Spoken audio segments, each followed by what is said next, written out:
2025학년도 대학 수학 능력 시험이 오늘로 꼭 50일 남았습니다. 시험 날짜가 다가올수록 수험생들은 초조함을 느끼기 쉬울 텐데요. 이 남은 시간을 가장 효율적으로 활용하는 법, 오늘은 국어 영역을 살펴봅니다. 먼저 영상부터 보고 오겠습니다.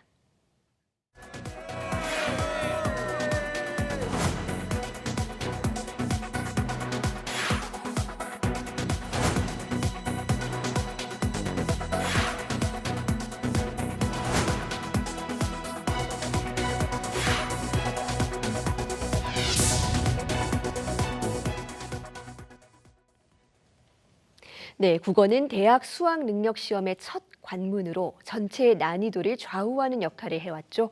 이 마무리 학습법 EBS 대표 강사 최서희 선생님과 자세히 알아봅니다. 선생님 어서 오세요. 안녕하세요. 예, 먼저 지난 9월 모의평가부터 다시 짚어보겠습니다. 전반적으로 6월보다는 쉬웠다는 분석이 많았는데 난이도 어떻게 보셨습니까? 네, 우선 예상 1등급 커트라인만 보더라도요. 지난 6월 같은 경우는 이제 선택 과목별로 차이는 있겠지만 80점대 중반에서 후반 정도에서 잡혔다면 이번 9월 모의평가 같은 경우는 90점대 중반에서 후반 정도로 예상을 하고 있습니다. 그래서 상대적으로 봤을 때 쉬운 시험은 맞다 이렇게 볼 수 있을 것 같은데요.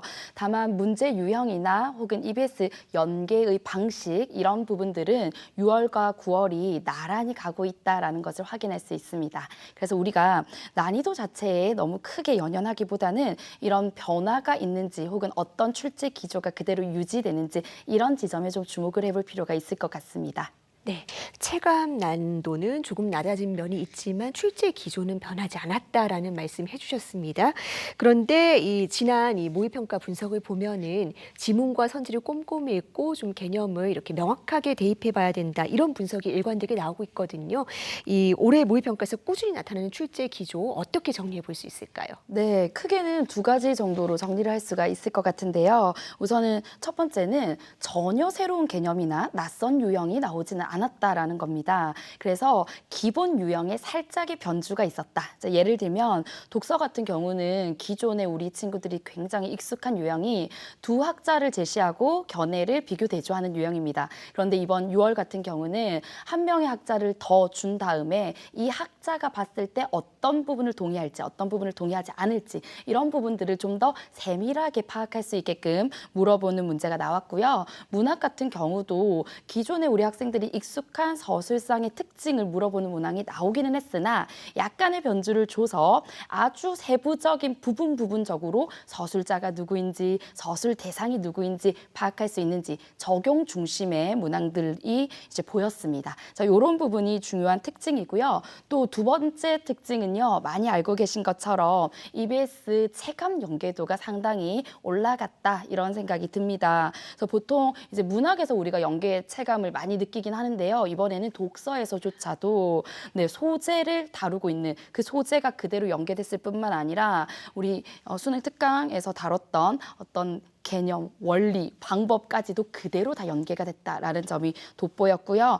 문학 같은 경우도 대개는 작품이 그대로 연계되기는 하지만 다른 작품을 연계했다면 이번에는 소설의 같은 장면이 그대로 연계돼서 수험생들 입장에서는 굉장히 친숙도가 높게 느껴졌을 것 같습니다. 네, 그렇다면 지난 두 차례 모의평가에서 특별히 눈여겨보신 문항도 있으실까요? 네, 우선 6월 같은 경우는 현대소설의 27번 문항인데요. 이 서술상의 특징을 파악하는 문제는 충분히 알고 있는 개념입니다. 그런데 그 개념을요, 대개는 큰 범위에서 물어봤다면 지난 6월 같은 경우는 아주 섬세하게 기역부터 미음까지 밑줄을 친 다음에 그 부분에 세심하게 적용을 할 수 있는지를 확인하는 문항이 수험생들이 다소 까다롭게 느꼈던 그런 문제이지만 막상 해설을 해보니까 내가 이미 다 알고 있는 내용이었어. 예, 이랬던 문제였고요. 9월에도 눈여겨볼 만한 게 독서 지문에서 블록체인 과학기술 관련된 지문이었는데요.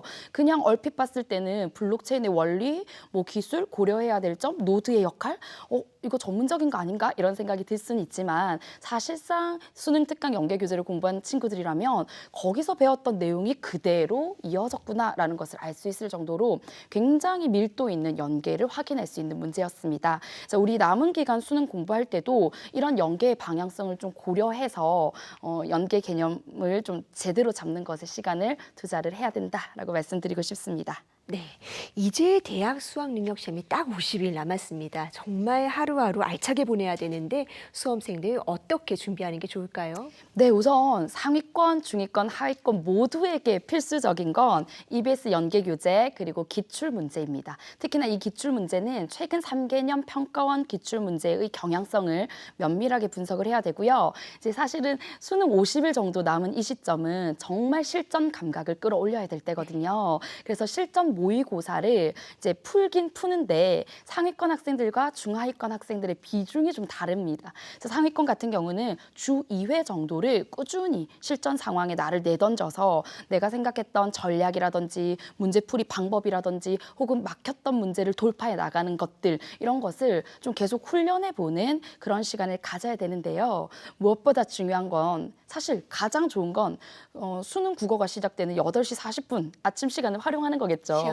그런데 예. 네, 근데 그게 현실상 불가능하잖아요. 그래서 손목 시계를 정말 8시 40분으로 맞춰 놓고 그 10시까지 이제 손목 시계를 가지고 우리 인지를 속이는 거죠. 그렇게 익숙하게 실전 경험을 해 놓는 것이 중요합니다. 중하위권 친구들 같은 경우는요. 이제 실전 모의고사 문제 푸는 거 중요하긴 하나 너무 많은 시간을 할애하기보다는 오히려 연계 교재에 좀 집중을 하는 시간이 더 많은 비중을 차지해야 합니다. 특히나 단기간에 실제 등급 향상 효과를 가져올 수 있는 부분이 두 군데가 있거든요. 첫 번째는 문학 연계를 잡는 겁니다. 우리가 문학 작품은 출제자들이 바꿀 수 없잖아요. 그러니까 문학 연계에서 그 작품의 주제나 갈등 관계나 혹은 뭐 화자 정서 태도 이런 것들을 제대로 공부해 놓는다면 실전에서는 상당히 큰 체감 효과를 볼 수가 있고요.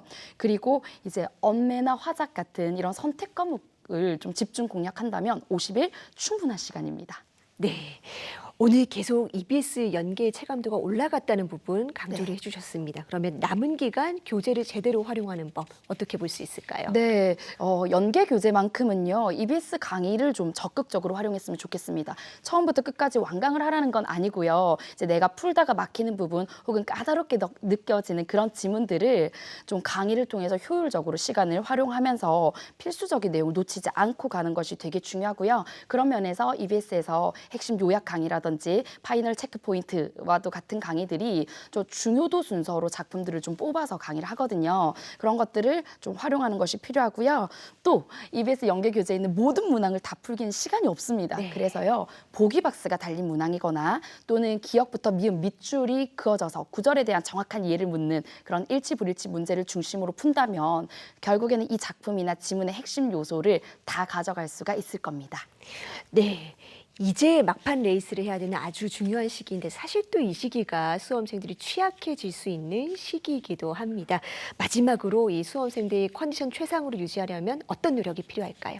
네, 너무나 당연하고 잘 알고 있는 건데요. 우리가 아침형 인간이 되어야 합니다. 그래서 네. 아침에 나의 뇌를 깨워야 되는데 이게 규칙적인 수면 패턴도 중요하고 건강한 음식을 먹는 것도 중요해요. 실제로 수능 감독을 가보면요. 아침 시간에 몽롱하게 정말 잠에 취해 있는 친구들 상당히 많거든요. 네. 그런 부분을 좀 신경을 써야 되고 또 우리가 시험은 기세다라는 말이 있잖아요. 그것처럼 나의 정신력, 나의 멘탈 관리도 신경을 써야 되는데 무엇보다 중요한 건요. 스스로를 믿고 자기 자신을 응원하는 마음가짐이 중요한데 그런 근거 있는 믿음은 결국은 우리가 보내는 하루하루 이 생활을 우직하게 나만의 속도로 해 나가는 데서 나옵니다. 그래서 특별한 어떤 문제를 새롭게 보려고 하는 것보다는 지금 내가 하고 있는 것에 최선을 다하면 우직한 힘이 결국은 수능장에서 강력한 파워가 될 거라고 생각합니다. 네, 연계 교재와 기출 문제, 특히 국어 영역에서 남은 시간에 가장 잘 활용할 수 있는 지름길이겠죠. 우리 수험생들 조급할수록 차분하게 스스로를 믿고 마지막까지 최선을 다해주길 바라겠습니다. 선생님 오늘 말씀 고맙습니다. 감사합니다.